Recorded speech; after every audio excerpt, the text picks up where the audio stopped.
Hello, Paul Wilkinson here.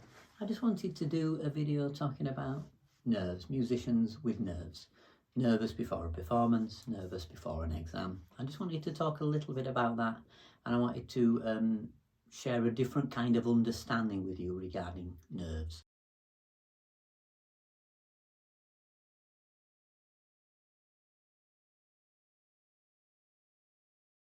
The first thing I would say is I'm probably going to suggest that you do the opposite of what you would normally do. Normally you would push your nerves away if you're anxious. I would suggest you do the opposite. I would say you be interested in your nerves. Bring your nerves closer than close. In fact, when they arise, I would say welcome them. Come in, come in. It's nice to see you again. Don't push them away. That would be the first mistake you make. Welcoming your nerves. Be interested in this fear. Investigate it. Be really interested. Just like you might be on the bus when you see your friend in a disguise with a hat and a moustache. You know, study it closely. Be interested. Without a name, what is this fear made of? Put the subtitle to one side. What is the nature of this fear? Whoever you are, it arises in you. It arises in your space. The conflict is in you. It does not exist outside of you. It exists within you.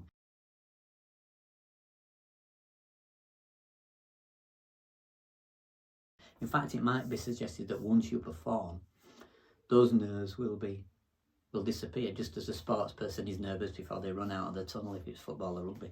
But the minute they begin, they're in what musicians call it as well, the flow. And there is just everything, our thoughts, feelings, sensations, perceptions, and our feelings are all put to one side, and we're focused on this flowing movement. Pause the thought. What was the thought? What was this feeling? I was nervous. What was just before I felt nervous? Well, there was just the aware space, wasn't there? The thought arrived, I am nervous. But think about that experientially. What is the thought without the subtitle?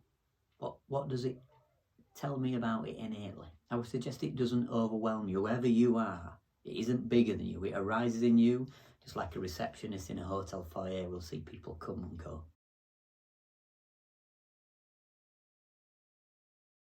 Because this thought is about the feeling, and don't be overwhelmed by it. It's not ever present. So what I'm going to try and talk a little bit about is I'm just going to try something now. I want you to imagine whoever you are, Bob, Jane, Sally, Anne. I want you to put all that to one side. Put to one side your thoughts, your feelings, your sensations, your perceptions. Tell me about your being. Tell me about yourself. Tell me about the quality of that.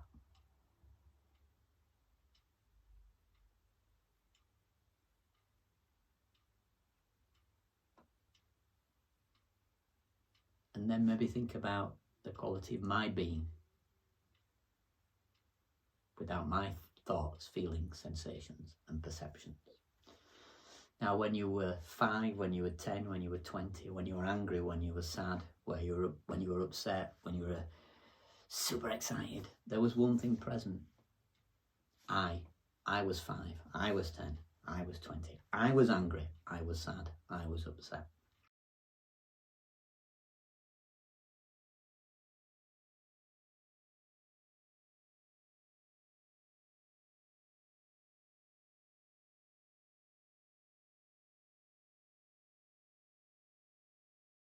The unchanging. Everything else is changing, but the I is ever present.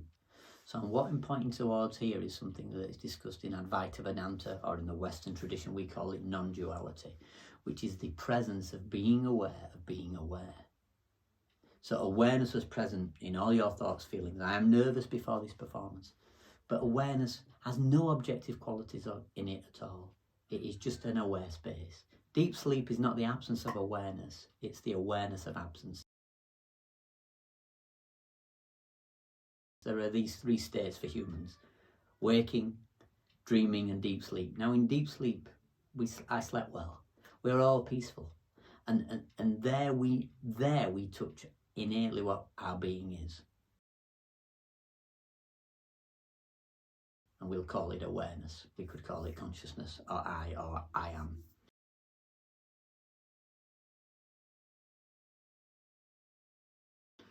We could call the other bit, which some people say the ego, the self-conscious. So in your ego is this nerves. But the aware space, the presence of awareness, doesn't know directly of these nerves. So what I'm suggesting here, showing you this tradition, is the fact that if you view your nerves, like I said, and you welcome them closer than close, bring them close, welcome them, bring them in. Awareness doesn't know directly of them. It's aware of them, but they're not part of the presence of awareness. Now, if you can ground yourself from awareness, you're not already on a shifting sand. You're coming from a more truthful place, and you can witness your thoughts, feelings, sensations, and perceptions. I am nervous before this performance. And I would suggest to you that doing that can really change the way you perform.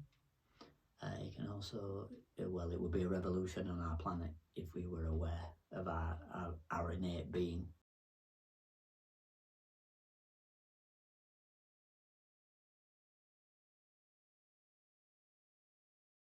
In this room I'm in now, if we call the walls as an analogy, this is an aware space, and those walls are awareness.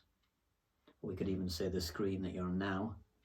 If you're watching it on a device, once you turn it off, there's just the aware space. Whatever is projected on the screen doesn't mind. It doesn't mind at all. Whether you're watching a horror film or watching some beautiful landscapes, it doesn't mind. And same with this aware space of wall here. If I was playing some aggressive music, if I was laughing or joking, if there was a fight in here, this aware space, these walls, it wouldn't mind. So I've pointed towards here just a little bit. I've scratched the surface with something called Advaita Vedanta, a very rich Hindu tradition. The West, we refer to it as non-duality. Not two, it's just one. I'll put a few links in the video. And as Krishnamurti, who talked very beautifully about these topics, would say, and think about this when you're struggling with your nerves. Try and ground yourself in awareness. But as Krishnamurti said, my greatest secret is I don't mind. I hope that helps.